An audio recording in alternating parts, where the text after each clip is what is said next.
Okay, in today's video, we are going to think about what happens to our nuclei when they undergo a decay.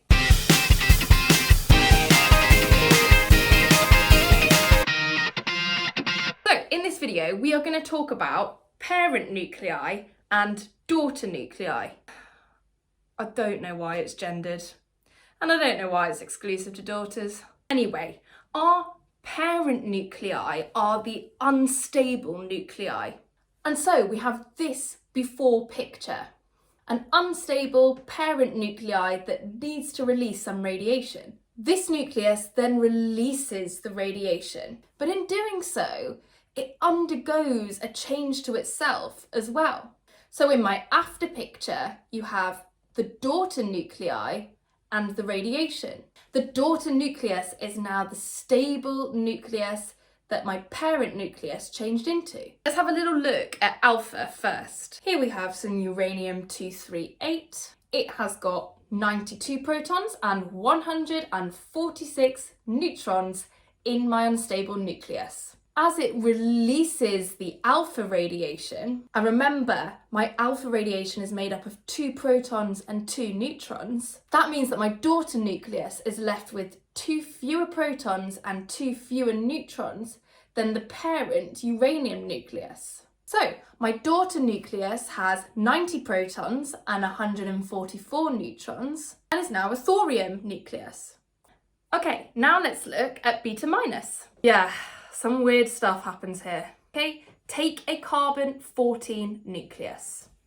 It has 6 protons and 8 neutrons. This nucleus, the fact that it is unstable is caused by this imbalance between the number of neutrons and protons. In other words, there are too many neutrons in this nucleus. So what happens is one of the neutrons in my carbon nucleus changes into a proton. And at the same time, a beta minus particle is released from the nucleus. So, because one of my neutrons changed to a proton, I now have 7 protons and 7 neutrons. This is a nitrogen-14 nucleus. And we've restored the balance. Okay, so what about a beta plus? Well, let's take a magnesium-23 nucleus.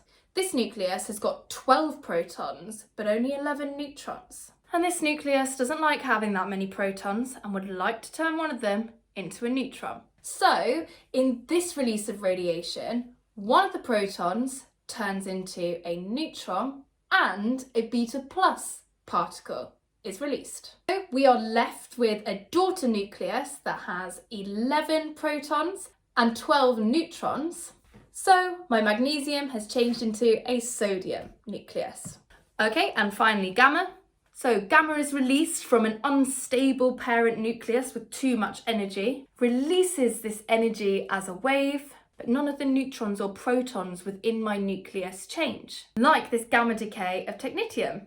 The parent nucleus is the same as the daughter nucleus. The daughter nucleus has lower energy. Very often, when nuclei have undergone either alpha or beta decay, they then undergo gamma decay. That gets rid of any extra energy. Sometimes you can have a nucleus that doesn't undergo alpha, beta, or gamma decay, but simply just emits a neutron. Thanks for watching. Please make sure you download the notes. It's really important for your GCSE to learn what happens to the parent nucleus as it undergoes these different types of decay. In the next video, we will be looking at decay equations. If you found that helpful, please do like and subscribe.